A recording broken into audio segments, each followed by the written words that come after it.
This year, the Bank of America Championships rolled into Albuquerque. Coming up is complete coverage of the 5 graded finals: the Cox Ranch Distance, John Deere Juvenile, AQHA Derby, ARC Distaff, and BOA Championship.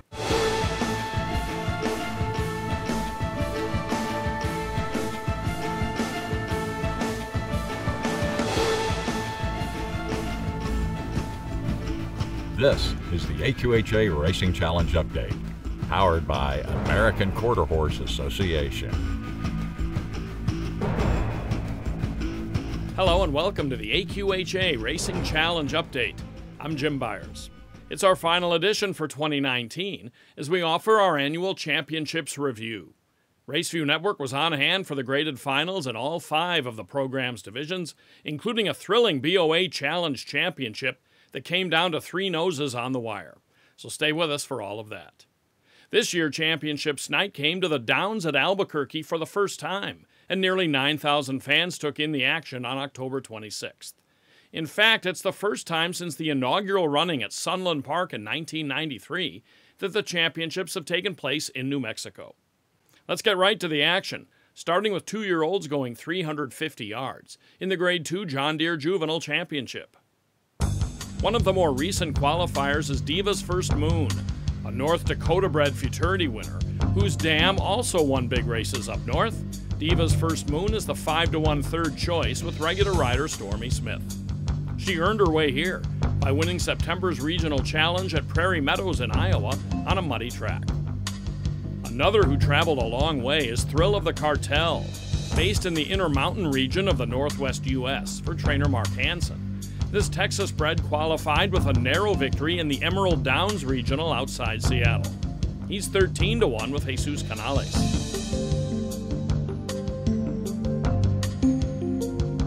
The even money favorite is J number 7. Raceview Network was at Will Rogers Downs in Claremore, Oklahoma for his 2 most recent efforts, both victories, in the trial and then the final of that track's John Deere Juvenile Challenge. 5th in the rich Grade 1 Heritage Place Futurity in June, he's again ridden by Jose Vega with Post 9. And there they go. Getting left at the start with Sable's dashing. Good start for our Relentless, who's roaring on the far side. Chased by J number 7 in second. Valiant Lotta trying to dig in. It's going to be between J number 7 and our Relentless. J number 7 digging in. J number 7 won it. It took all he had to fend off our Relentless, but J number 7 keeps his winning streak alive with a head decision under Jose Vega in the John Deere Juvenile. Now a winner of 3 straight and 6 of 9 lifetime. J number 7 is an Oklahoma-bred gelding by I'm a Fancy PYC from the mare First Ginlark, bred and owned by Dustin Cox. J number 7 is a recent arrival in trainer Eddie Willis's barn. I haven't had this horse but a couple of weeks, so we ran him and done what the guy told us to do, and he ran good for him. Main thing, you don't want to mess them up when they can run. Going the 350 yards in 17.516 seconds, J number 7 defeats our Relentless with Valiant Lotta third. The regional qualifying races begin in the spring and continue until just a couple of weeks before the championships. Horses qualify automatically by winning their regional. In some cases, the winners drop out, so other top finishers are assigned as replacements. In the case of the Grade 1 ARC Distaff Championship for fillies and mares, the top contenders won their way into the 400-yard final, in some cases quite impressively. One of those is 3-to-1 second choice LJ Moonrise. This 3-year-old filly faced older rivals for the first time in early October at Lone Star Park and crushed the competition by more than 2 lengths. She keeps regular pilot Francisco Calderon for trainer Leon Bard and has post number 6. Yashira Vista was a major winner in her native Brazil 2 years ago, but has been based in New Mexico since last year. Trained by Mike Robbins, she was a strong winner of the ARC Ruidoso Downs Regional Challenge under adverse weather conditions in August. She's the 8-to-1 third choice here with Escar Ramirez. Visually, the most impressive regional challenge winner was Curl's Happy Wagon. That's reflected in her 4-to-5 odds for the final. She romped at Canterbury Park this summer and enters off a layoff since that July 7th event. trained by Stacy Charette Hill. Curl's Happy Wagon is an open Grade 3 winner who missed by only a head in the Grade 2 Juno's Request at Remington Park this spring. While the margin wasn't huge, Praying on the Mountain was a 10-1 upsetter in the Will Rogers Downs Challenge in September, all while leading gate to wire. She once again draws toward the middle, with post position 5 for this final, and keeps jockey Jimmy Brooks. And they're off. Looked like a very good start there for LJ Moonrise, Praying on the Mountain, trying to pour on the pressure. Here comes Curl's Happy Wagon with a careering move. Curl's Happy Wagon now trying to take over from Praying on the Mountain. Praying on the Mountain and LJ Moonrise. It's going to be Praying on the Mountain. Praying on the Mountain is one of the hardest trying fillies around, and she peaks at the right time. Jimmy Brooks aboard this Oklahoma-bred daughter of Ivory James from the mare Pray. She left there running. The 6-horse had me beat probably about a half a side, and I switched sticks on and got after her left-handed, and when I did, she just started running to him and just kept running. I mean, perfect race. Anytime you can win a challenge or a futurity or a derby, it always feels good. Bred by Steve Hurlburt and owned by Stetson Hurlburt, Praying on the Mountain now has 4 wins and 4 seconds from 10 starts. She wins in similar fashion to the regional, firing early and drawing slightly away late. Eddie Willis, the winning trainer. Praying on the Mountain edges a half-length clear of the late-running Wetona's Lafon, with LJ Moonrise third, the time 19.625 seconds.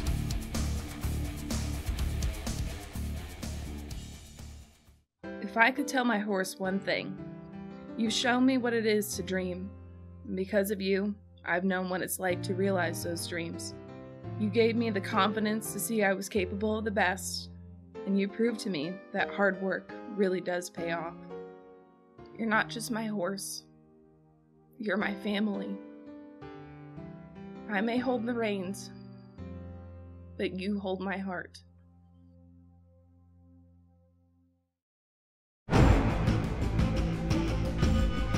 So far, the Will Rogers Regionals have produced the first 2 winners that we've recapped. Now on to the distance division. This is for 3-year-olds and up at 870 yards. It's the Grade 1 Cox Ranch Distance Championship. The Will Rogers Challenge in this division produced 9-5 favorite Ms. Esther. She's 6 for 9 at the 870-yard distance and has never been worse than 3rd around the turn. The regional at Will Rogers was typical Ms. Esther. Drop back, save ground, and rally along the inside. She used those tactics in winning a pair of graded races at Remington Park this spring. This year alone, Madewell has finished in front of Ms. Esther twice, once in winning the Grade 2 Remington Distance Championship, but he's run behind her 3 times. Madewell also ran second to Let There Be Sound in Albuquerque. The home track advantage goes to Let There Be Sound. This John Steinbow trainee has overcome poor post positions to win each of his 2 2019 starts, one of those in the regional challenge at the Downs. And this time, Let There Be Sound has the extreme outside. And there they go. A tremendous start for Gone to Be Bright. Opening up a length of the field early. Boundtree Phineas next. There goes Let There Be Sound with a splendid run. Now acquiring second, now first. Let There Be Sound, strictly the one to beat. He's put away Gone to Be Bright, who's in second. Then 3 lengths back to Boundtree Phineas in third. Chasing hard is Madewell towards the rail. Miss Esther's got 5 to gain. Let There Be Sound made an energy-consuming move. Can he hold up? He's in front by a length. Boundtree Phineas putting in a punishing run as well. Madewell is super strong along the inside and gaining ground. It's Let There Be Sound. Miss Esther late on the scene. Let There Be Sound just holds in the clutch to win it by almost a length. This race was taken over by Let There Be Sound and Stormy Smith at the start, and that swooping move made the final quarter mile of this one essentially a formality. Let There Be Sound is a 5-year-old Iowa-bred gelding by One Famous Eagle from the thoroughbred mare Sakakawea, bred by Black Oak Farm and owned by Lewis and Corinne Howard. John Steinbow, the winning trainer. I've been fortunate and had some really good 870 horses. He's one of the best. I ran him in the distance challenge up here the year before, and he didn't get along well. He didn't like it up here much. And he went right back to Red Oaks and almost broke the track record. This time I just laid it out different for him, where I worked him up here and everything before I came up for the finals. In winning for the 7th time in 10 tries around the turn, Let There Be Sound defeats his Oklahoma rivals Ms. Esther and Madewell in 44.711 seconds. While horses came for this from the northern and northwest United States, Canada, Texas, and the Canadian province of Alberta, so far we've seen those based in New Mexico and Oklahoma do all the winning. That theme continues as 3-year-olds contest the Grade 3 Adequan Derby at 400 yards. The even money favorite is Valiant Tiberius, winner of the Ruidoso Challenge in June, and then 3rd but placed 8th in the prestigious All-American Derby. Trained by Ricardo Armendariz, the Oklahoma-bred but New Mexico-based gelding has won 4 times in 9 tries, with all of those wins in 2019. Well backed at 7-5 is Oklahoma invader Charlie's Fury. He won what else? The Will Rogers Challenge in late September, and did it with flair by 2 1/4 lengths under Augustine Silva. In the money 10 times and 10 career starts, he's trained back home by Michelle Hurdle and saddled in Albuquerque by Jordan Bowman. Apolitical Mogul enters the Adequan Derby off a speedy 3rd in the Altoona Derby at Prairie Meadows. That came after he splashed to a solid score in that track's Derby Challenge. Trained by Jason Olmstead, the 6-time winner in 2019 has Justin Shepard aboard at 7-1. 10-1 4th choice KR High 5 is back on Championships night after winning the 2018 John Deere Juvenile Championship at Los Alamitos. In May, this Colorado bred overcame a stumble to go wire-to-wire in the regional challenge at Los Al. Trained by Jaime Gomez and ridden by J.R. Ramirez, KR High 5 has post 8. And they're off. Jetting out to the front like a rocket was Valiant Tiberius. Already in front by about a half a length, getting hot. Trying to challenge him in 2nd with Charlie's Fury. Trying hard in 3rd, back and forth, Apolitical Mogul. It's Valiant Tiberius. He's putting on a big-time show, and he's a knockout winner.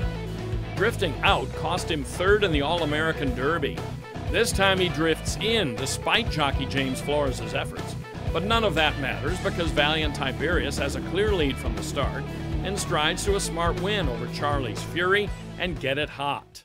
He was pretty far in front of the field from the break, and I just flagged him, kept him busy, make sure he didn't spook from anything or didn't want to slow down. But pretty much was an easy ride. The horse ran a super good race. He came into this race well prepped, and thanks to the owners and to the entire team for giving me the opportunity to come out here and ride their horses.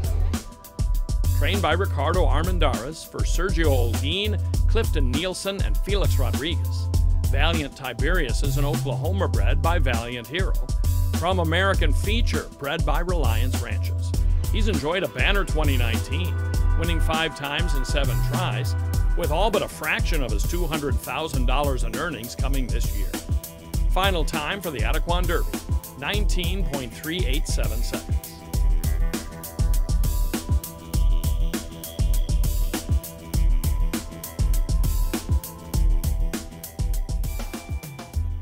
Coming up next is the $250,000 Grade 1 Bank of America Challenge Championship. Stay with us. If I could tell my horse one thing, I would tell her you're my daughter's BFF. You are her quiet time, her free time.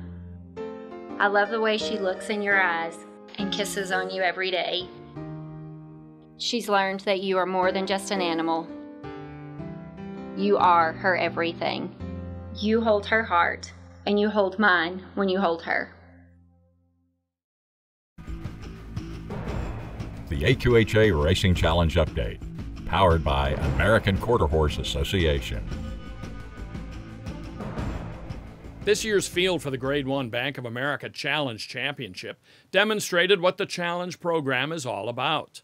Among the 10 entrants, 7 won their regional race. And including the 3 alternates, all 9 North American regional races produced at least one finalist. A couple of them stood out in the wagering, but it was a diverse group of older horses going 440 yards. If they went on looks alone, 3 Olives and Smoke might be the favorite. The striking Colorado bred earned his way here by winning the Grade 2 BOA Prairie Meadows Championship Challenge, and he ran second there in the 2017 Challenge Championship.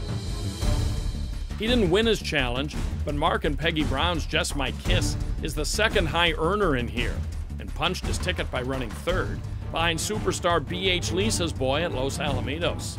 He's a Grade 1 winner and 14-1. The Hanson stable is represented by Cool Odds, a championship challenge winner at Sandy and Emerald Downs. Ridden in those races by Nakia Ramirez, who retains the mount here. Cool Odds is 12-1 in the biggest test of his 14-race career. PYC Just Bite My Dust is a $250,000 earner, who eked out a narrow victory in the Canterbury Park Challenge in July. Trained by Jason Olmsted, this Minnesota bred most recently ran a good third behind 3 Olives and Smoke at Prairie Meadows. Justin Shepard rides from the 10-hole at 11-1. Kaz Tempting is one of 2 Josue Ponce trainees in the championship. In May, this Texas-bred colt held off SF Hot Pass by a neck in the BOA Sam Houston Challenge. James Flores picks up the mount at 5-1. Ponce's other runner is Ian Capo, a graded winner in 3 of his 4 years of racing. With 12 wins and 20 starts, including a handy score in the Remington Championship Challenge in May, this 5-year-old gelding comes in as the 6-5 favorite. He's handy at 440 yards as well, having 2 wins and a second at the Classic distance. Jesse Lavario rides. The 2-1 second choice is SF Hot Pass, a 6-year-old Texas bred with just 20 career starts. 4 for 4 last year, including 3 stakes wins at Lone Star. He's followed with 3 tallies and 5 tries in 2019, including an authoritative romp in the Neville Stakes for state breds this meeting at Lone Star Park. Francisco Calderon rides for trainer Leon Bard from Post 4. And here they come. With a good-looking start, Ian Capo forging out to the front, down the center. Just My Kiss trying to put in a bid. Here comes SF Hot Pass catching the eye. SF Hot Pass means business. He's a neck in front from Ian Capo, who's fighting back. It's going to be one of these 2. Ian Capo, SF Hot Pass, very close. Worth at least one more look. SF Hot Pass and Ian Capo hook up from the start, with Ian Capo to the inside. Then as they get near the finish, here comes the 6, Just My Kiss, and farther out, Pirate Cove's Hero. At the finish, it's 3 noses across the wire, with SF Hot Pass in between getting the nod, Ian Capo next, and Just My Kiss third. This gives SF Hot Pass a berth in December's Champion of Champions at Los Alamitos. It's his 2nd Grade 1 victory, following last year's Refrigerator Stakes. The Texas-bred gelding by Ivory James is from the Mr. Just Perry mare Pass 'em Up Perry. It's trained by Leon Bard for owner Shannon Stormy Fisher. Francisco Calderon, the winning jockey. He broke good. He was in front the whole way, and me and Jesse we were fighting it. We were fighting it the whole way, and when we passed the wire, I saw that 6 pretty way in front, and I told Jesse who won. You know, I don't know if I did or he did or the 6 did, but you know, thank God for the win. And he's just a great horse. He showed it last year in Lone Star and showed it this year, and hell, he keeps on showing it today. We won a big one, and I mean, you got to give the credit to Francisco, Leon, their whole team, the horse. Honestly, I have the easy part of just the nerves and everything. It's all their hard work and the horse. The horse deserves all the. If the horse could talk, he should be up here doing the interview. Now 10 for 21 lifetime. SF Hot Pass goes the 440 yards in 21.607 seconds.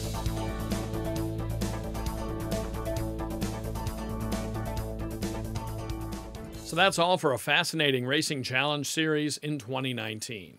We congratulate the winners and wish everybody good luck in next year's challenge. Racing isn't over by any means. Stay with Raceview Network, as we'll have on-location coverage of the Super Derby, Los Alamitos 2 Million, and Champion of Champions from Southern California before the year is out. You can catch those races on our series Accelerated, plus other stakes action on the wrap-up. That's all for now. I'm Jim Byers. Thanks for watching and being a part of the AQHA Racing Challenge Update.